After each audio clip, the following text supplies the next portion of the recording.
Entrepreneurial Marketing Strategies 20053 BSE 31 Module 5, and our topic is pricing. And here are the presenters from Group 5. I'm Jamela Godoy. I'm Bsent Mardamyar. I'm Kenneth Terrio. I am Ariel Canielas. I'm Josephine Baruga. I'm Christine Carretero. Hi everyone, I'm Kyla Ortega from BSE 31. Before we discuss our topic, these are the intended learning outcomes. Discuss the importance of pricing decisions to the economy and to the individual firm. List and explain a variety of pricing objectives. Explain the role of demand in price determination. Understand the concept of yield management system. Next is describe cost-oriented pricing strategies. Demonstrate how the product life cycle, competition, distribution, and promotion strategy. I am Jamela Godoy. My topic is all about pricing framework. So before we proceed to our topic, let's first define what is pricing. Pricing is the process whereby a business sets the price at which it will sell its product and services, and may be part of the business's marketing plan. So, familiar naman tayo sa pricing or yung presyo. Ito yung binabayaran ng customer or consumer para sa isang produkto or services. Pricing framework and a firm's pricing objectives. The pricing framework. Before pricing a product, an organization must determine its pricing objectives. In other words, what does the company want to accomplish with its pricing?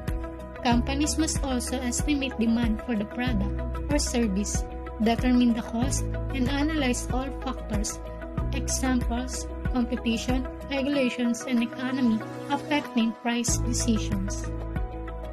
So these are the basic steps in the pricing framework. The first one is setting price objectives. Pricing objectives are the goals that guide your business in setting the cost of a product or service to your existing or potential consumers. So, some examples of pricing objective include maximizing profits, increasing sales volume, and matching competitors. The second one is estimate demand. You will be able to estimate your demand based on sales. So, ang gagawin mo, ika-calculate mo yung average monthly sales value ng item mo or yung produkto mo para ma-estimate yung demand.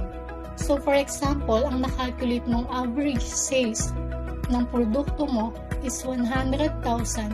So, ayun na yung magiging market demand ng produkto mo.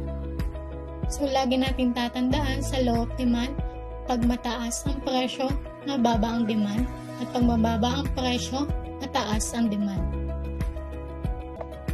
The third one is determine cost.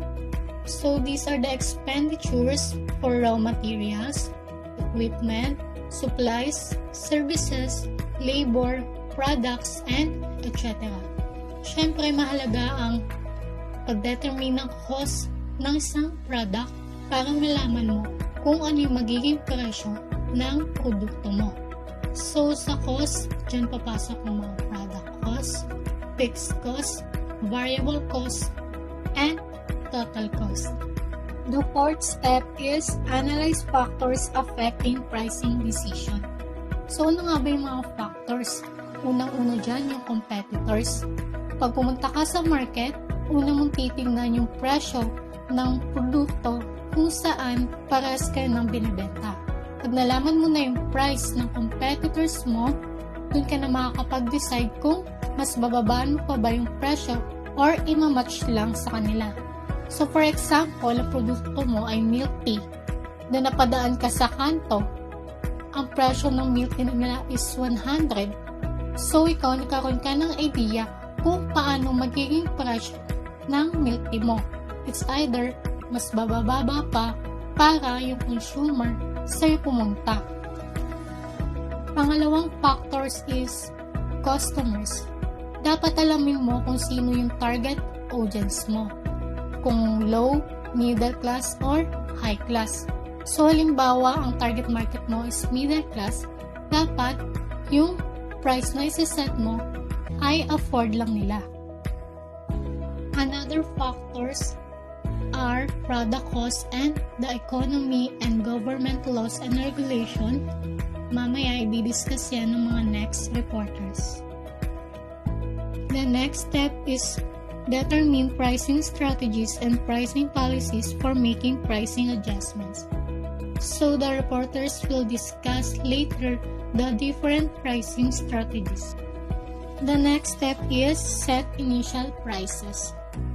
This step involves setting a starting point from which further changes may be made before the customer pays the final price. Ang example nito is yung SRP or Suggested Retail Price. Nakikita nyo naman yun sa mga product na binibili natin, di ba? Example, yung Coca-Cola, yung mismo. Ang nakalagay doon sa takip, ang SRP is 11 pesos. So, ayun yung initial price niya, yung starting price niya. Kaya, nagbabago ang presyo sa tindahan, mas tumataas bukod sa SRP dahil sa mga wholesalers and retailers. The next step is offer and make price adjustments as needed. Dito na pumapasok yung mga discounts and sales. Yung mga seasonal discounts pag Christmas, mga buy one take one sa mall, madami yan. Ang example din ito yung Shopee and Lazada. Yung promo nila na 10-10, 11-11, 12-12 na nag-o-offer ng mga free shipping at yung mga price nila is pinababa pa.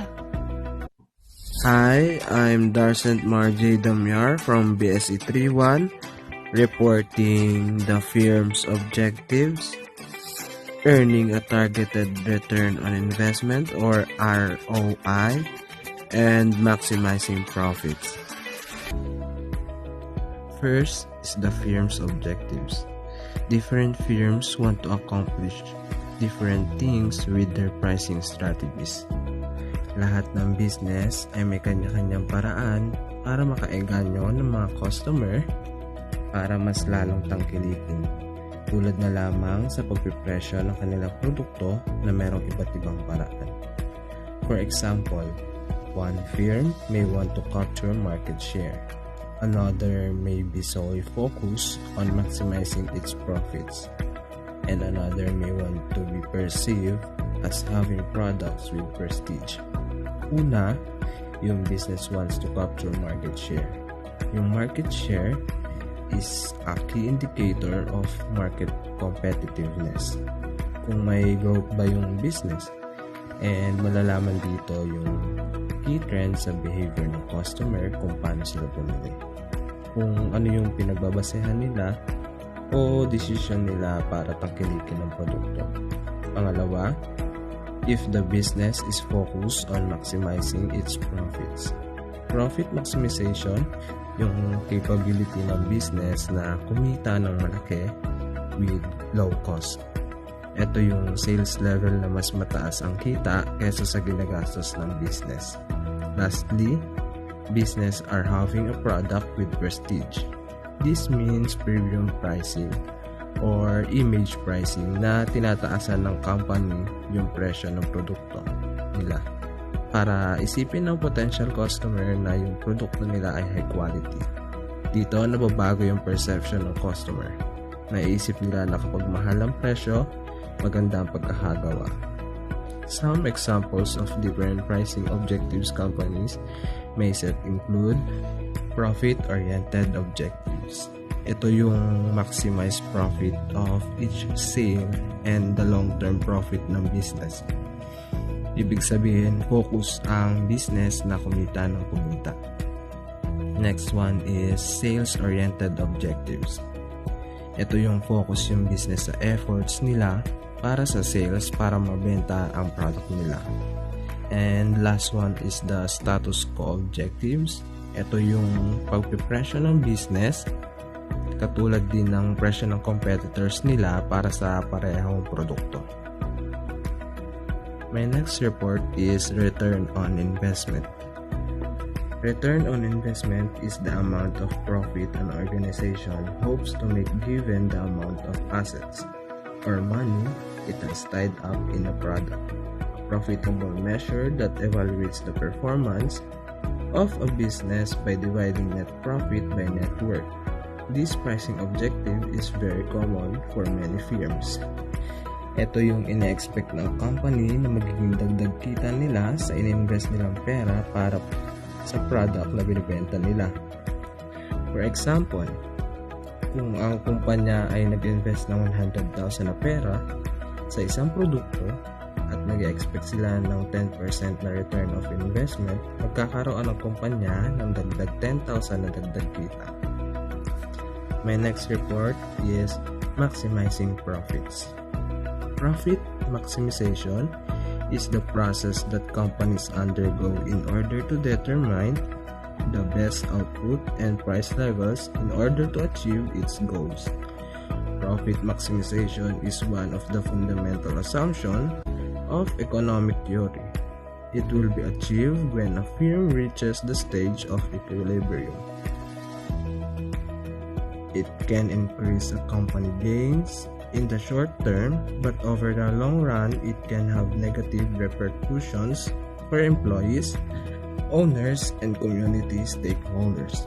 Kadalasan sa mga kumpanya, nagsiset sila ng price upang mapataas ang revenue ng kumpanya kesa sa ginagastos ng kumpanya. Para ma-maximize ang kita ng kumpanya, magpo-focus ang kumpanya sa cutting cost na tinatawag or pag-implement ng programs para mahikayat pa rin ang mga customers. Hi, my name is Kenneth T. Lerio, reporting the last three parts of the firm's objectives. First one is maximizing sales, second one is maximizing market share, and the last one is maintaining the status quo. Maximizing sales. Sales maximization is a theoretical objective of a firm which involves selling as many units of a good or service as possible without making a loss. This means sacrificing some short-term profit with a view to achieving a longer-term gain. Madaming pwedeng halimbawa dito na type ng business, katulad na lang ng mga spa, restaurant, or kahit sa mga paborito nating brand ng damit. Nandiyan yung mga couple bundle sa mga spa na 300 pesos lang, dalawa na kayo, at marami pang inclusive. Andyan din yung mga 899 or 999 bundle or family bundle sa mga kainan or restaurant. At hindi magpapahuli yung mga paborito nating brand ng damit na mabibili mo sa una ng original price at sa second purchase mo ay mabibili mo lang ng 99 pesos. Ginagawa nila to para mas makasurvive pa yung business nila ng mas mahaba pang panahon.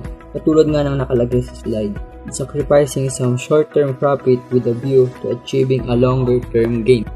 Maximizing market share. Some organizations try to set their prices in a way that allows them to capture a larger share of the sales in their industries.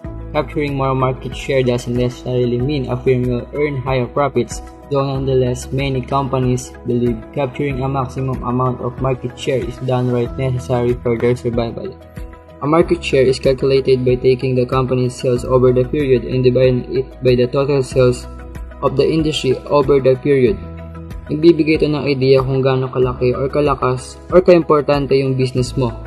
Ang the best example dito ay yung Motorola, which is bumaba ng 10% yung hawak nila sa cellphone market at yung profit nila is nag-negative. So paano nga ba ma-maximize yung market share? The first one is build a referral program. Second one is increase engagement with customers. And third one is stay ahead of your competitors. And the fourth one is develop a unique brand position. And the last one is market to niche audiences. Maintaining the status quo. Sometimes a firm's objective may be to maintain the status quo or simply meet or equal its competitors' prices or keep its current prices. And the best example dito ay yung mga airlines. Kung napapansin nyo yung mga airlines, kapag nagbaba ng presyo yung isang airline, ganun din gagawin ng isa. Or kapag nagkaroon sila ng piso seat sale, ay ganun din gagawin ng isang airline. Minomonitor nila yung competitors nila or yung mga ino-offer ng competitors nila at ganoon din yung gagawin nila. At yung tawag nila dito ay status quo pricing objective. Hi, I'm Ariel Canielas, reporting the factors that affect price decisions. So these are the factors that affect price decisions: customer, competitors, the economy and government laws, and regulations and product costs. The first one is customers. How will buyers respond? Three important factors are whether the buyers perceive the product offers value, how many buyers there are, and how sensitive they are to changes in price. In these factors, companies must try to determine how price-sensitive customers are. Equally important is how much buyers are willing to pay for the offering.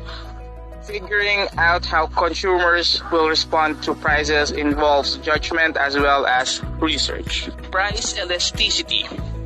Price elasticity of demand is a measure of the change in the quantity demanded or purchased of a product in relation to its price change.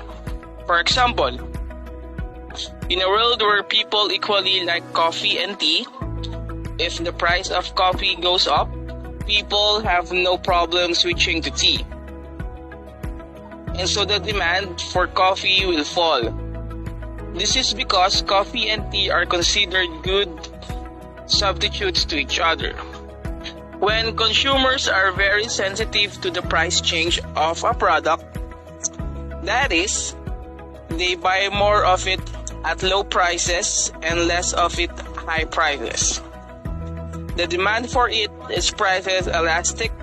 Durable goods such as TVs, stereos, and freezers are more price elastic than necessities. People are more likely to buy them when their prices drop and less likely to buy them when their prices rise. Next is competitors. How competitors price and sell their products will have a tremendous effect on a firm's pricing decisions. For example, if you wanted to buy a certain pair of shoes, but the price was 30% less at one store than another, what would you do? Because companies want to establish and maintain loyal customers, they will often match their price competitors' prices. Some retailers, such as Home Depot, will give you an extra discount if you find the same product for less somewhere else. Similarly, if one company offers you free shipping, you might discover other companies will, too. With so many products sold online, consumers can compare the prices of many merchants before making a purchase decision. The economy and government laws and regulations. When the economy is weak and many people are unemployed, companies often lower their prices. In international markets, currency exchange rates also affect pricing decisions. Pricing decisions are affected by federal and state regulations.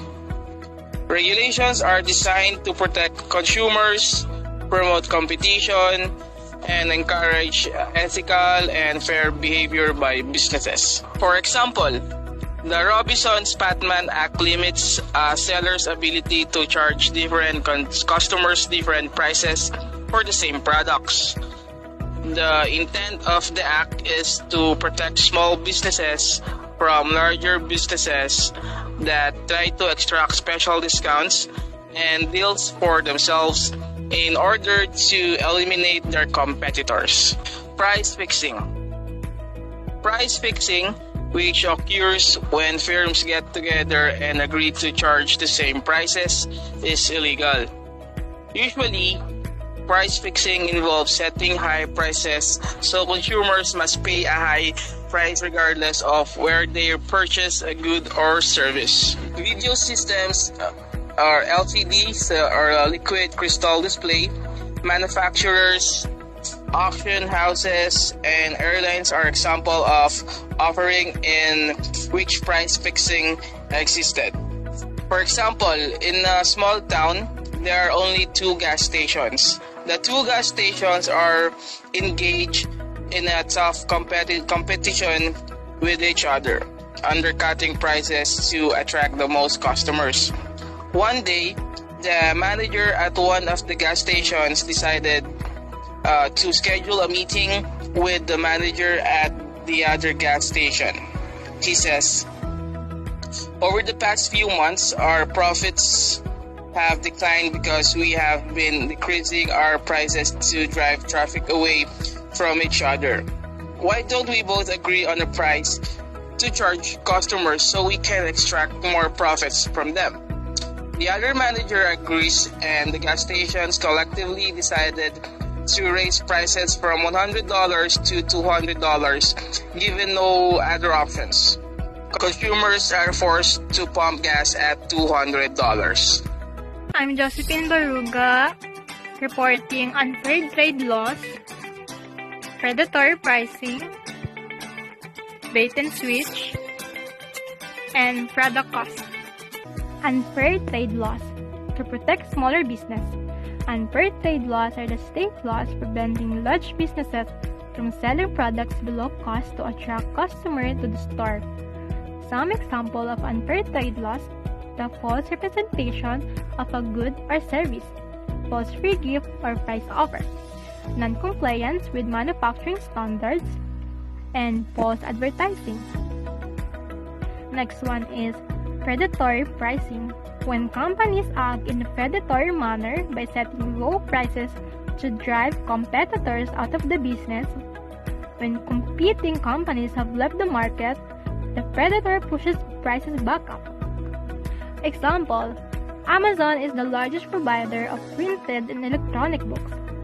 Amazon sells books at the lower prices as compared to their competitors. As a matter of fact, Amazon has already conquered 90% of the global market because only Amazon can sell $16 book for $11. Moreover, there are a handful of weak competitors left to compete with this juggernaut. However, employing predatory pricing is not that easy, and only large-scale organizations like Amazon can think about implementing this strategy. Otherwise, this is not a pragmatic approach for local businesses.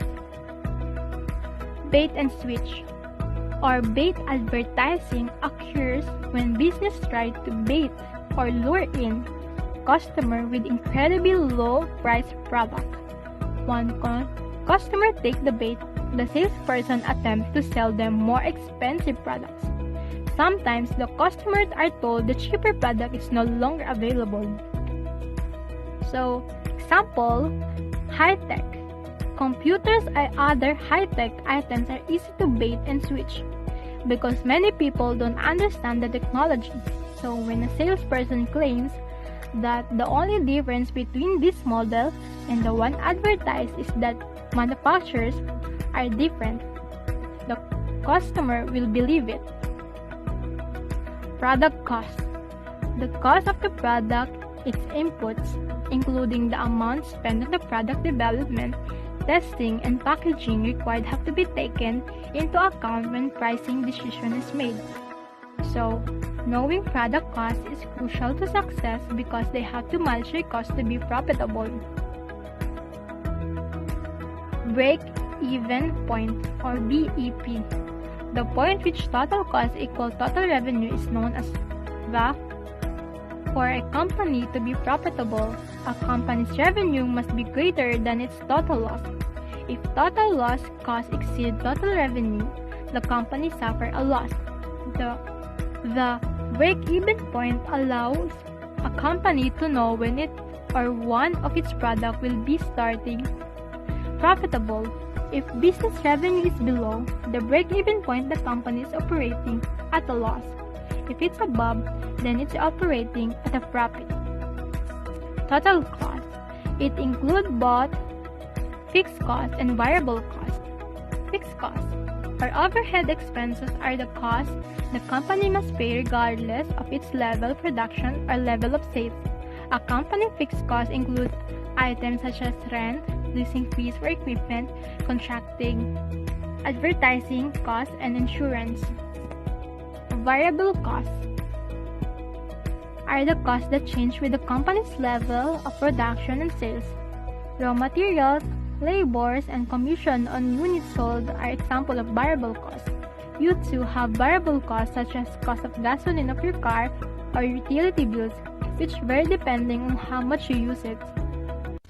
Hi, this is Christine Carter from BSE 31, and the topic that is assigned to me is pricing strategies and pricing approaches. Pricing strategies. Different companies uses different pricing strategies. It really depends on how small or big their businesses is. It also depends on the products or services that they can offer. It also depends on their expenses, labor, production, and so on. We also have 3 different pricing strategies. We have skimming, penetration, and everyday low. Skimming price strategy. Price is high at initial stage, later price is decreased. A good example is the iPhone or the Apple. We all know that they released a new product this 2020 and it is the iPhone 12 Pro Max. Ang iPhone 12 Pro Max, nagkakahalaga siya ng 62,000 to 86,000. But eventually, after a year, syempre bababa din yung value niya, yung quality niya, and also the price itself. Kasi, mag-release na naman ng another product, mag-i-innovate na naman ng another product, si iPhone. Next is penetration. Price is low at initial stage, later price is increased. So, kabaliktaran naman siya ng skimming price strategy. And a good example is the Dell technology. And then the third is everyday low, setting price lower than competitors and then not having any special sales. So, dito naman, kung ano yung price na naset, yun na yung gagamitin throughout the product cycle without any special sales and lower than the competitors. So, a good example is the Walmart. Next is the pricing approaches. First, we have cost plus pricing. They take the cost of the product and then add a profit to determine a price. Cost plus pricing is very common. This strategy helps ensure that the company's products' costs are covered and the firm earns a certain amount of profit. An example is the coffee. So, for you to have a coffee, ito yung mga kailangan mo. Labor, coffee equipment, and then the ingredients. Syempre, hindi mo siya pwedeng ibenta kung ano lang yung nagastos mo dyan. You will add additional markup to that product for you to have a profit. For example then, yung mga reseller, kunwari ako, nagre-resell ako ng top and nabili ko siya ng 69 pesos. Ibebenta ko siya for 100 pesos.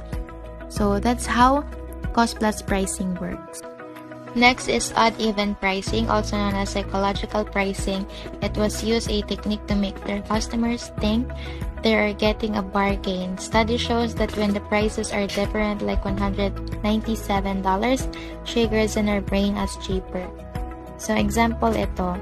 Sa mga sale, kadalasan nating nakikita tong odd-even pricing.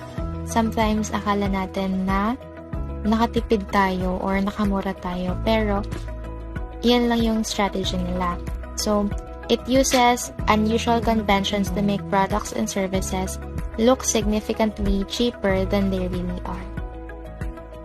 Next is prestige pricing. Of course, when a higher price is utilized to give an offering a high-quality image. Some stores have a quality image and people perceive that perhaps the products from those stores are of a higher quality. So, example nito yung mga BMW, Rolex, and yung Nike. So, yun, dito, consumers believe that the higher the quality, the more expensive it is. So, parang, ayun, yung binabayaran natin dyan is yung quality ng product and the image itself. Next is price lining, also referred to as product line pricing, is a marketing process wherein products or services within a specific group are set at different price points. So, dito, it Price lining used as a technique to categorize goods and services according to price in order to form obvious levels of quality. So dito, the customer can clearly identify which products are superior even if they know very little about the item they are shopping for. Next is demand backward pricing. So dito, people have certain maximum levels that they are willing to pay.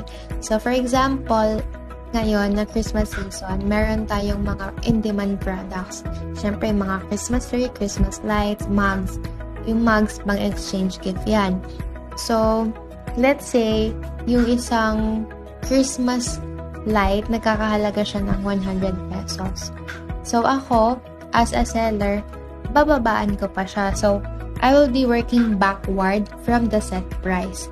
So, kaya may mga stores na they set up displays of gifts and sold at different price level.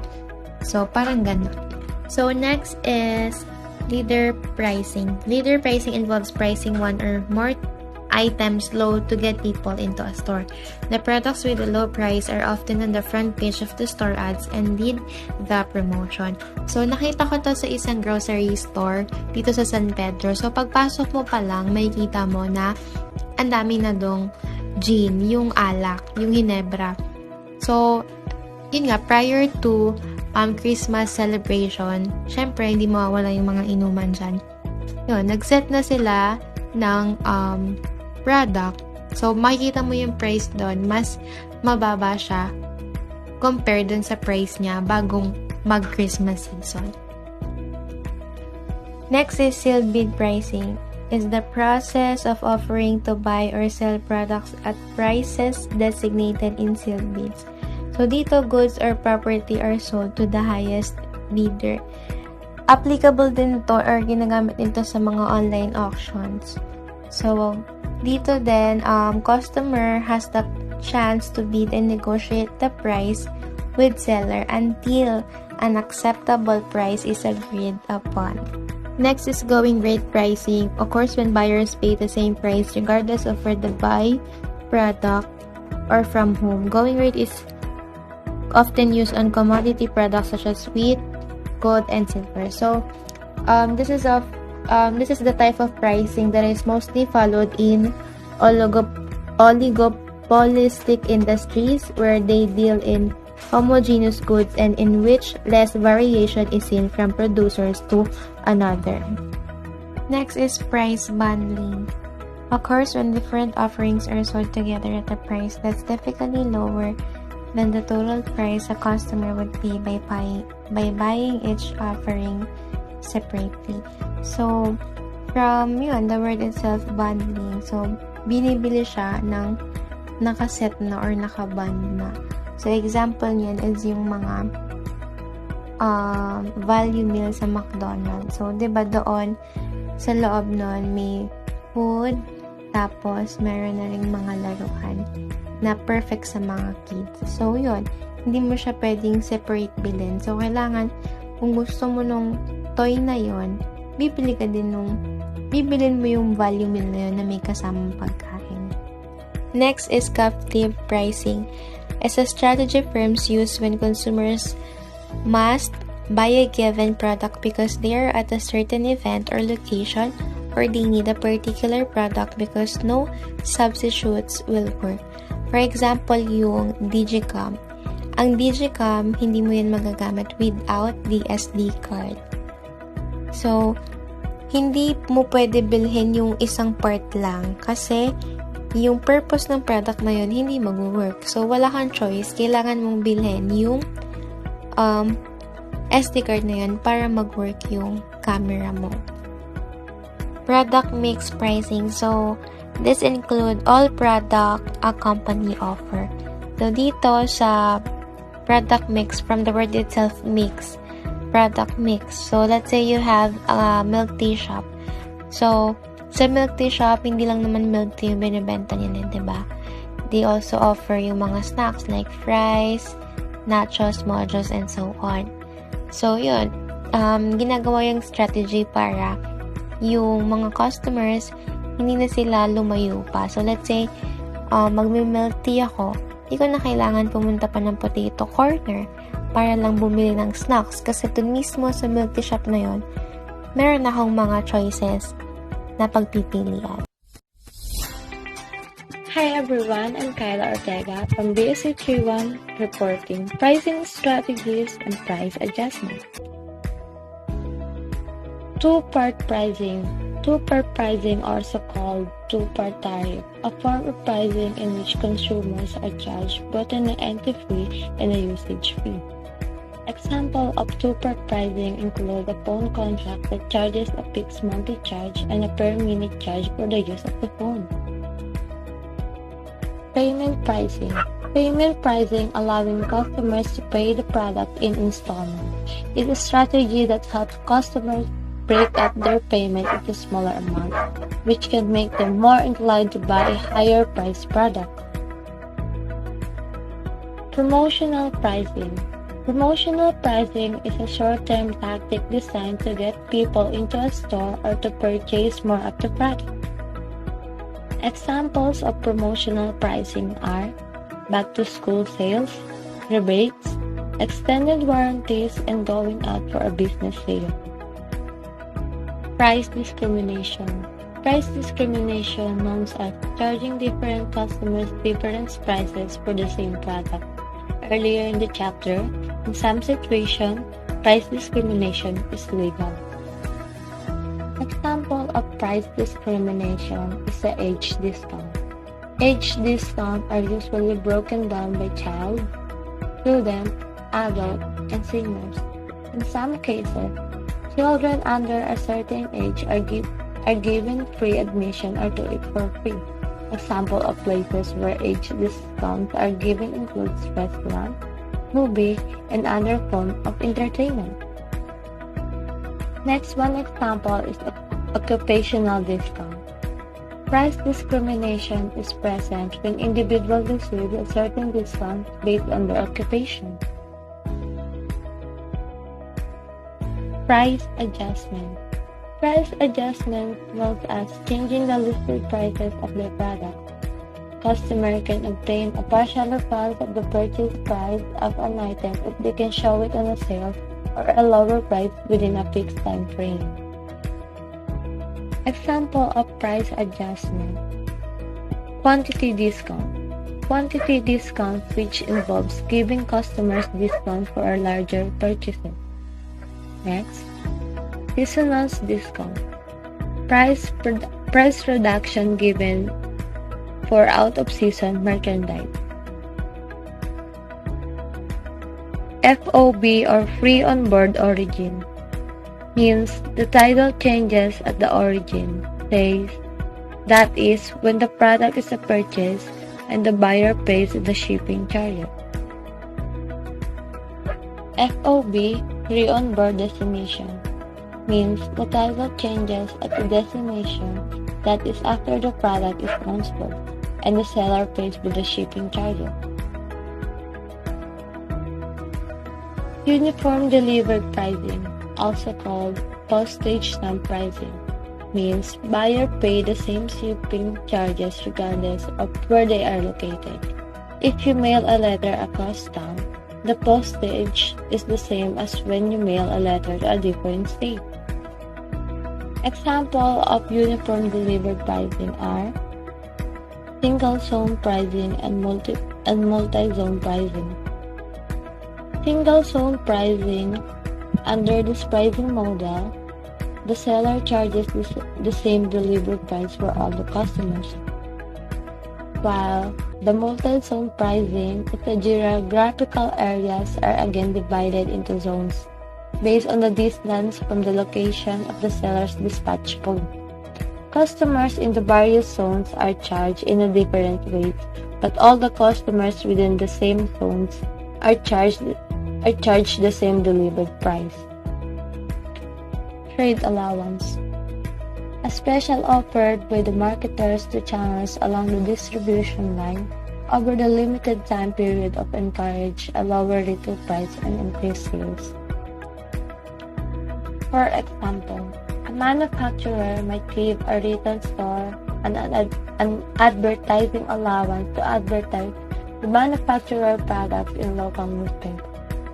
Similarly, a manufacturer might offer a store discount to restock manufacturer products on a store shelf rather than having its own representative restock the items.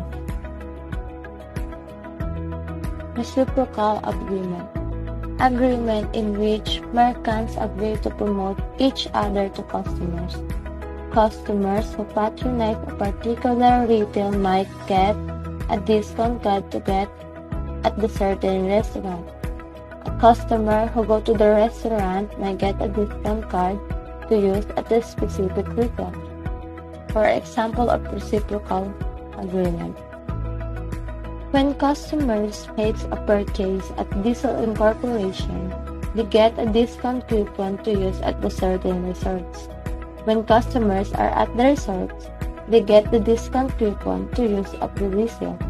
Old Navy and Great Chips implemented similar reciprocal agreement, a promotion that is popular during the weak economic times is called bounce back. So what is bounce back? A bounce back is a promotion in which a seller gives customers discount card or a coupon after a purchasing. For example, consumers can use the cards and coupon on their next shopping visit. The idea is to get the consumers to return to the store or online outlets later and to purchase additional items.